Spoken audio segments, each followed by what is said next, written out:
नमस्कार, मैं हूं मृत्युंजय कुमार झा और आप सबको गणेश चतुर्थी की ढेर सारी शुभकामनाएं।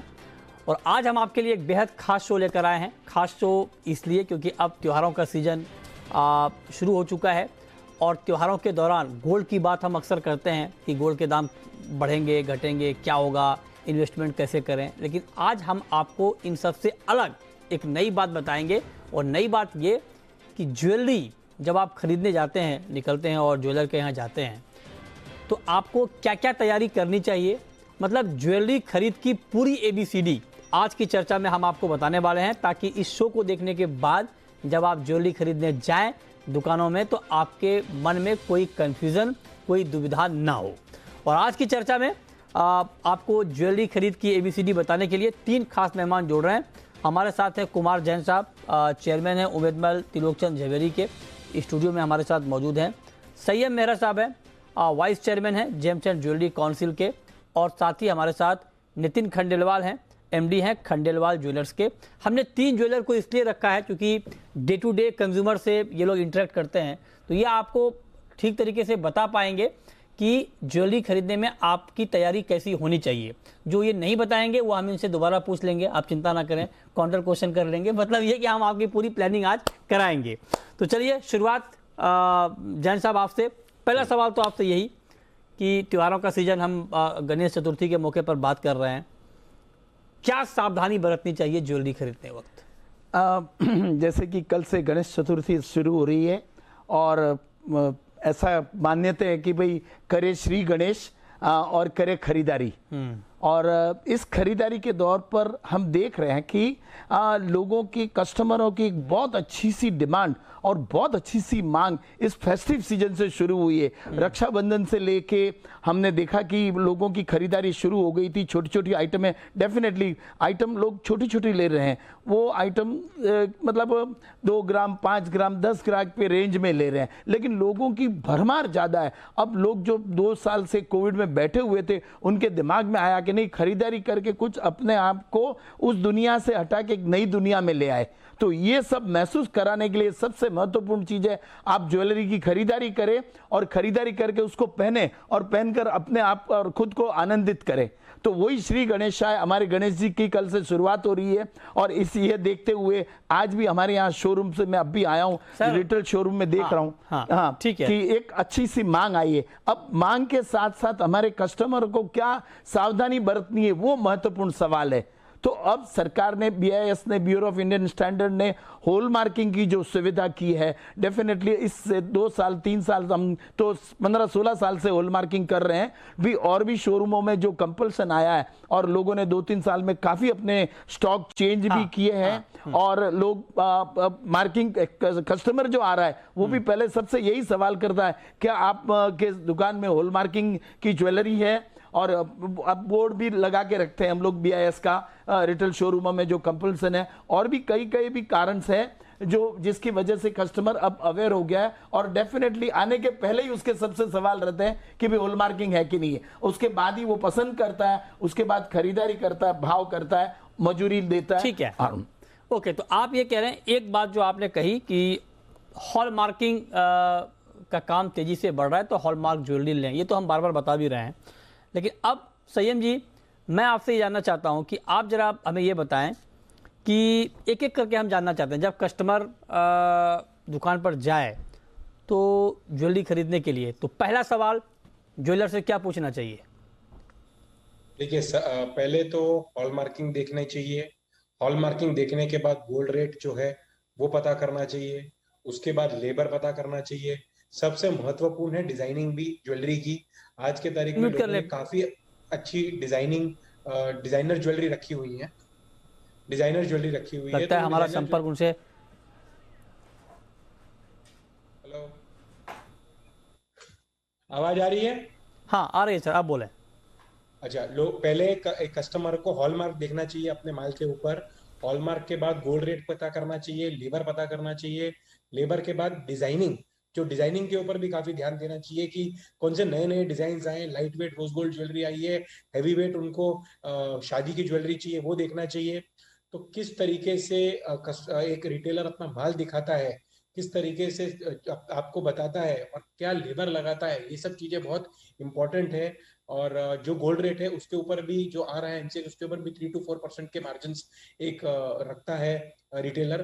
तो वो सब चीजें देखते देखते आदमी आगे बढ़े। अभी जो ज्वेलरी चल रही है, अभी गणेश चतुर्थी का जैसे फेस्टिवल आ रहा है, तो गॉड के छोटे पेंडेंट्स, भगवान की ज्वेलरी, टेम्पल ज्वेलरी, ये सब ज्वेलरी सीजन में ज्यादा चलेगी दिवाली तक।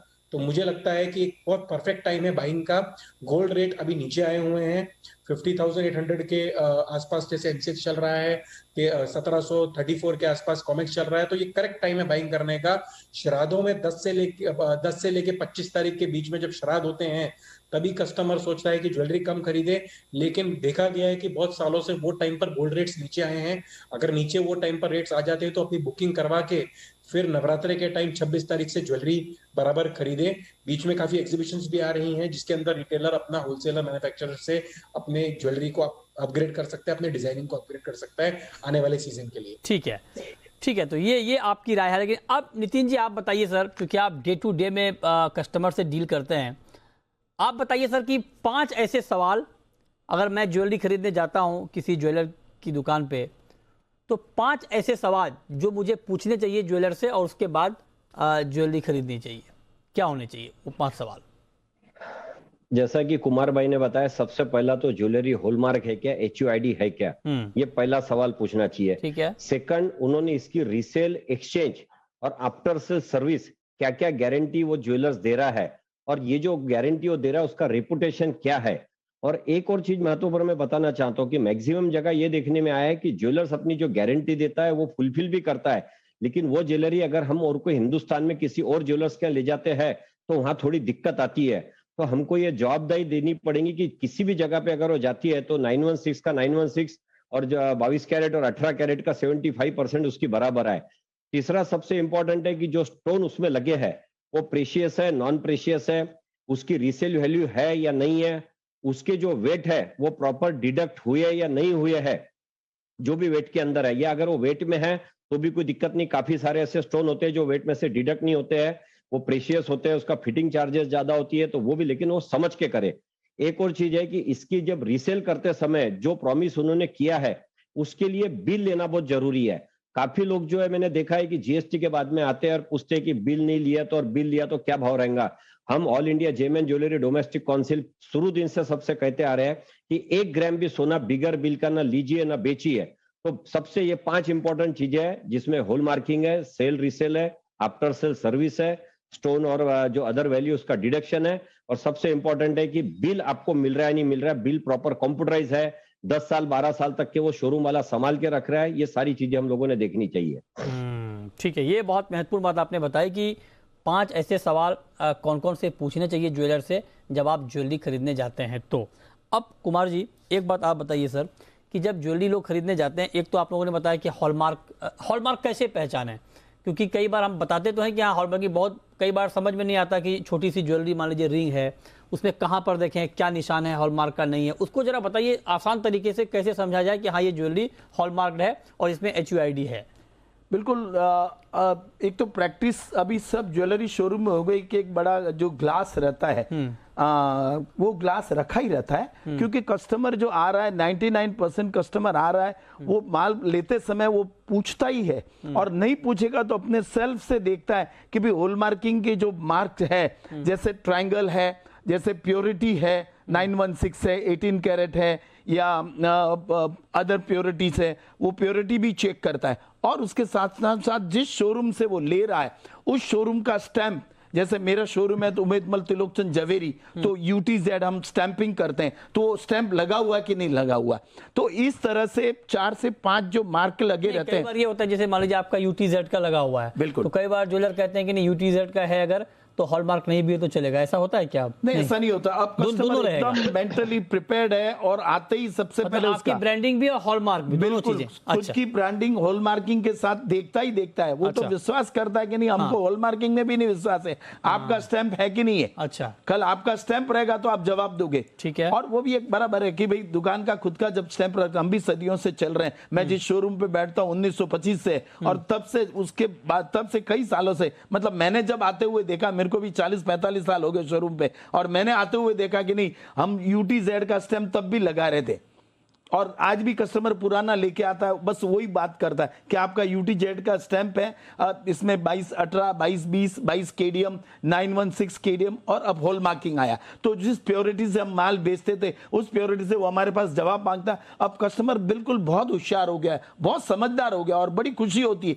आदमी जितना ज्यादा समझदार होता है उसकी खरीदारी और बढ़ जाती है। ठीक बात है। ओके, तो आप ये कह रहे हैं कि उसमें मतलब प्योरिटी के मोर्चे पर एक तो हॉलमार्किंग और दूसरा उस ब्रांड की ब्रांडिंग अगर कोई कर रहा है, दोनों चीजें आप देख सकते हैं, तब आपका कंफ्यूजन खत्म हो जाएगा। लेकिन अब मेरा जी एक सवाल आता है मेकिंग चार्ज के ऊपर, और ये बड़ा सवाल है। जब हम ज्वेलरी खरीदने जाते हैं तो कई बार क्या अक्सर ये कंफ्यूजन होता है कि जो ज्वेलर हमसे मेकिंग चार्ज मांग रहा है वो ज्यादा मांग रहा है, कम मांग रहा है, ठीक मांग रहा है। ये समझ में नहीं आता सर कि किस ज्वेलरी का मेकिंग चार्ज कितना होना चाहिए। इसको समझने का कोई फॉर्मूला है या आप लोगों के पास है लेकिन आप लोग बता नहीं रहे हैं? ऐसा तो नहीं है?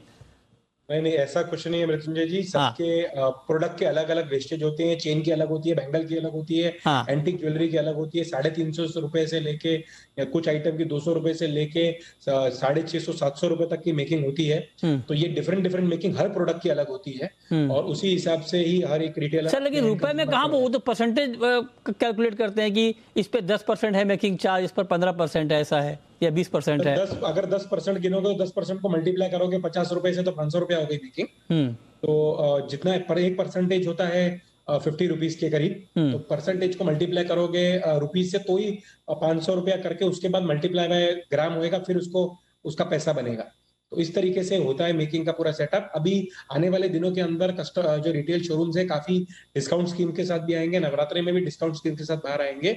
तो मुझे लगता है कि एक अच्छा बाइंग का मौका मिलेगा। 350 से लेके 700-750 रुपए तक के बीच में मेकिंग, या तो फिर 8% से लेके 12%, 14% के बीच के अंदर लेबर के चार्जेस एक रिटेलर अच्छा चार्ज करता है, और इसी के हिसाब से आगे बढ़ना चाहिए। आप अगर हॉलमार्किंग देख रहे हैं और डिजाइनिंग आजू बाजू के शोरूम्स में देख रहे हैं, एक ही आप कस्टमर अपनी खुद की जो रेप्यूटेशन है एक रिटेलर की और संबंध है, उसके हिसाब से भी वेस्टेज देता है। कहीं पे 1-2% ऊपर नीचे होता है तो भी वो ग्रास्प कर लेता है, क्योंकि आगे जाके एक्सचेंज और आगे जाके जो 10 साल, 5 साल, 8 साल के बाद उसको कोई पैसा वापस चाहिए हो, और कस्टमर एक रिटेलर के ऊपर जो भरोसा हो, उसके हिसाब से वो चलता है। अच्छा, ठीक है।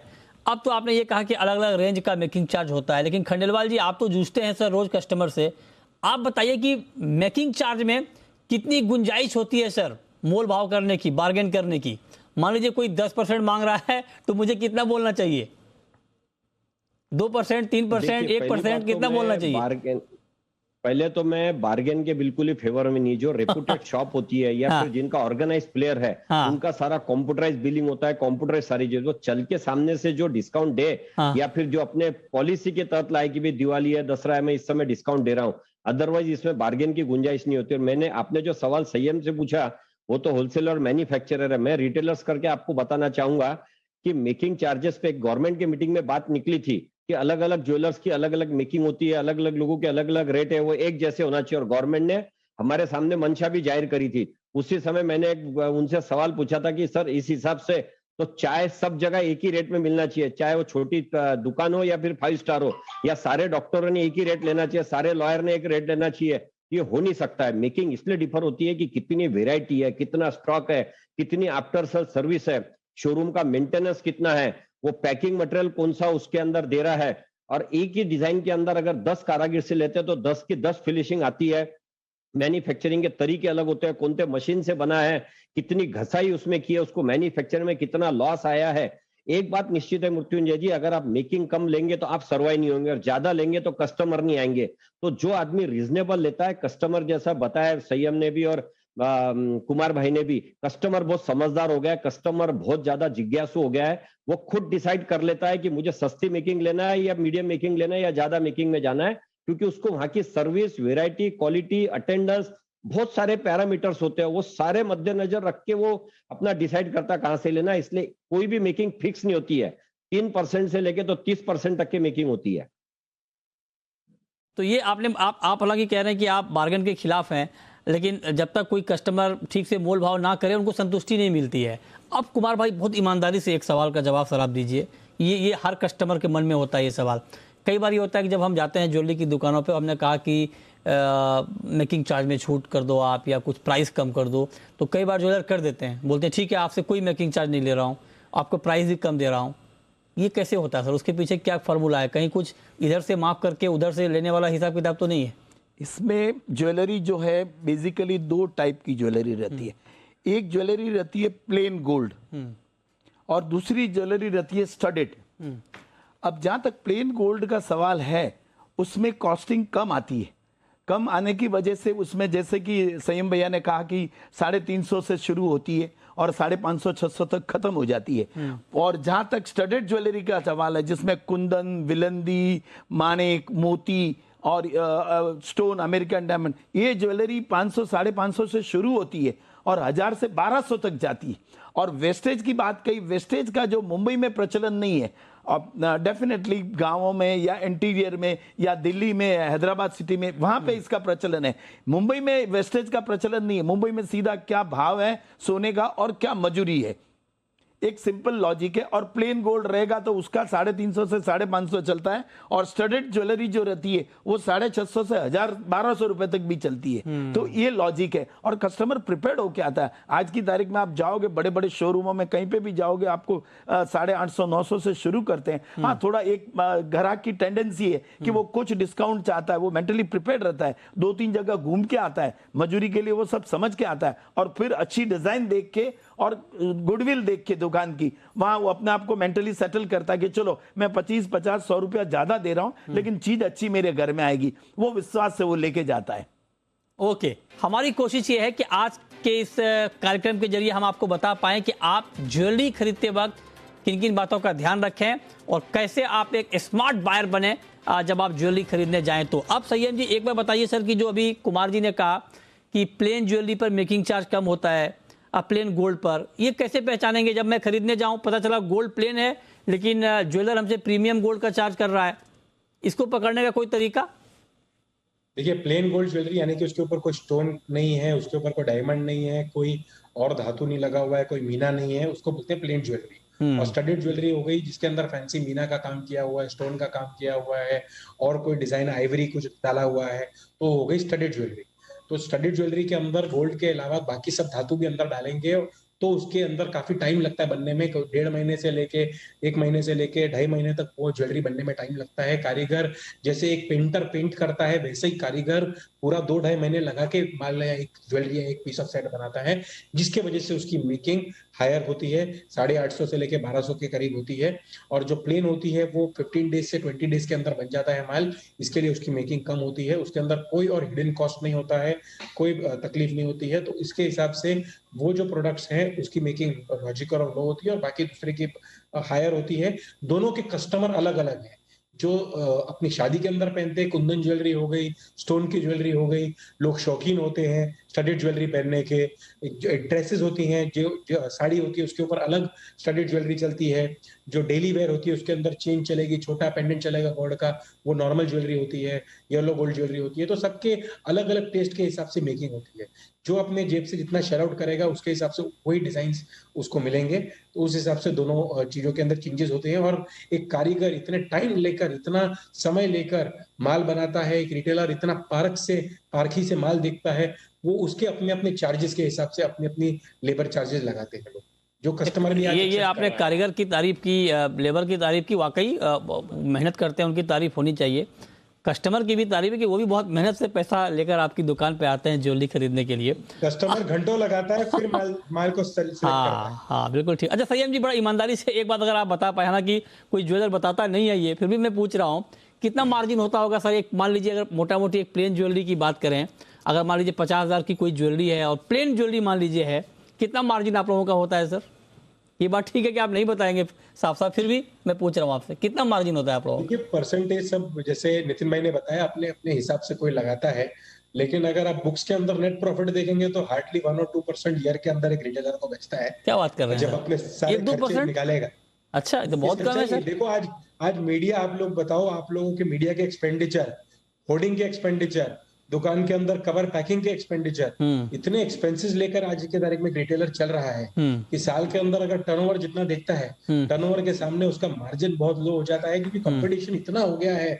आज 3 लाख ज्वेलर से 70,000 रिटेलर है और हर एरिया के अंदर कम से कम आप गली के अंदर देखोगे 10 से 15 रिटेलर और शॉप्स तो आपको दिखी जाएगी। 1-2% मतलब ये तो कोई कस्टमर भरोसा नहीं करेगा सर। हमें तो लगता है कि जब हम ज्वेलरी खरीदने जाते हैं और जब पैसे वहां देकर आते हैं तो लगता है कि पूरा पैसा ज्वेलर ने ले ही लिया, वैसे ले लिया, मतलब जितना लेना चाहिए था उससे 50% ज्यादा ले लिया। इस मानसिकता से लोग आते हैं ज्वेलरी की दुकानों से। लेकिन ठीक मार्जिन देखने जाओ तो बहुत होंगे, लेकिन अगर एक कस्टमर को आकर्षित करने जाओ अपनी दुकान के अंदर तो उसके अंदर तो भी काफी एक्सपेंडिचर लगता है। अच्छा, ज्वेलर कितनी भी छूट दे दे लेकिन हमें हर वक्त यही लगता है कि ज्यादा पैसे ले लिए ज्वेलर ने। ये हमेशा एक ग्राहक के मन में ये बात होती है। अब लेकिन नितिन जी एक बात आप बताएं सर, ये तो हमने ज्वेलरी खरीदने की बात की, लेकिन कई बार आप, क्योंकि अभी बहुत सारे लोग ये कह रहे हैं कि ज्वेलरी भी आपका इन्वेस्टमेंट का तरीका हो सकता है। वो कैसे? क्योंकि ज्वेलरी आपने लिया, आपने इस्तेमाल भी किया और बाद में उसका रीसेल वैल्यू भी होता है। तो रीसेल वैल्यू कैसे कैलकुलेट होता है सर? मैंने 50,000 रुपए की कोई ज्वेलरी खरीदी और आज से 2 साल, 4 साल, 5 साल, 10 साल बाद मैं बेचने जाऊंगा, तो क्या मुझे उसी भाव पर, उसी वजन के हिसाब से प्राइस मिल जाएगा? देखिए, मैं 2 बातें इसमें बनाना चाहता हूं। जो आपने पूछा नहीं वो भी एक मैं बताना चाहता हूं कि हिंदुस्तान में काफी कम जगह पे लेकिन फिर भी 24 कैरेट की ज्वेलरी भी सेल होती है और गवर्नमेंट को भी बताने में और समझाने में काफी दिक्कत आई थी हम लोगों को, लेकिन गवर्नमेंट आखिर मान गई और उन्होंने अलाउ किया है। तो 24 कैरेट की ज्वेलरी, बांगड़ी, पाटली, चपड़ार, गोप, बादाम अंगठी, ये जो महाराष्ट्र की खास करके ट्रेडिशन है, काफी सारे बिहार और यूपी के साइड में भी सेल होती है। और आसपास की कंट्री अगर देखेंगे इंडिया के, खास करके आप चाइना में देखेंगे या बैंकॉक में देखेंगे तो 24 carat jewellery 90% of the jewellery showroom के अंदर 24 कैरेट की होंगी। आपको सरप्राइज होगा। पॉइंट नंबर 1, तो उसमें क्या होता है कि जब 24 कैरेट की ज्वेलरी, तो उसमें कोई मैन्युफैक्चरिंग और रीसेल में कोई लॉस नहीं होता है, केवल भाव का लेना देने का जो डिफरेंस है उतना ही लगता है। अब सेकंड नंबर आता है कि जो फैंसी ज्वेलरी होती है, आपने जैसा कहा है कि कस्टमर सेटिस्फैक्शन नहीं होता है, मैं आपको ईमानदारी से कहना चाहता हूं कि एक बार अगर किसी पर्सन ने ज्वेलरी लिया और 12 बार चेंज अगर करेंगे तो उसका 0 होता है। 12 टाइम, कोई 1 या 2 टाइम पे नहीं होता है।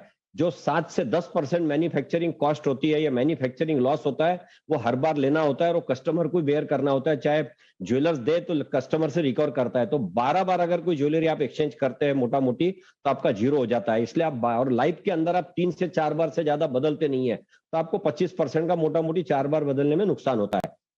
जी, कम हो जाती है। क्या होता है सर? मृत्युंजय जी, नहीं, वो क्या होता है जो 25% का नुकसान किसमें होता है, 25% का देखिए, मैन्युफैक्चरिंग का जो लॉस होता है ना, एक चीज बनाते हैं ना, तो एक 100 ग्राम का आप समझ लीजिए कि गोल्ड बार है, और उसमें से एक नेकलेस 100 ग्राम का बनता है पूरा गला भर के। हजारों पीसेस उसके अंदर होते हैं, बॉल होते हैं, चेन होती है, तार होती है, कैरी बोलते हैं, अलग अलग शेप के पीसेस होते हैं। ये पीसेस कटिंग होती है, पॉलिश होती है, इसको बार बार गर्म किया जाता है, गर्म होने के बाद में सोल्डरिंग होने के बाद में फिर से इसमें पॉलिश फिनिशिंग होती है। ये सारी जो प्रोसेस है 6 से 8 लोगों के हाथ में से निकलती है। अच्छा। 1-2% एक आदमी को मिलता है। फिर होलसेलर अपना 1-2% मार्जिन चढ़ाता है, रिटेलर्स मार्जिन 5 से 10% चढ़ाता है। नहीं, वो तो ठीक है, ये बात तो ठीक है सर, जो आपने बताया वो ठीक है। लेकिन कुमार जी, 30 सेकंड में एक जवाब चाहता हूं कि अगर कोई पुरानी ज्वेलरी है, जैसे मान लीजिए मैंने 10 ग्राम की कोई ज्वेलरी खरीदी, 20 साल 10 साल 20 साल बाद में बेचने जाऊंगा, तो वजन में कोई फर्क आता है क्या? नहीं, 20 साल पहले हॉलमार्किंग नहीं था, तब 22, 18, 22, 20 हॉलमार्क लिया हूं तो मैं अगर हॉलमार्क लिया तो नहीं, वजन में कोई फर्क नहीं आएगा। नहीं, बिल्कुल नहीं।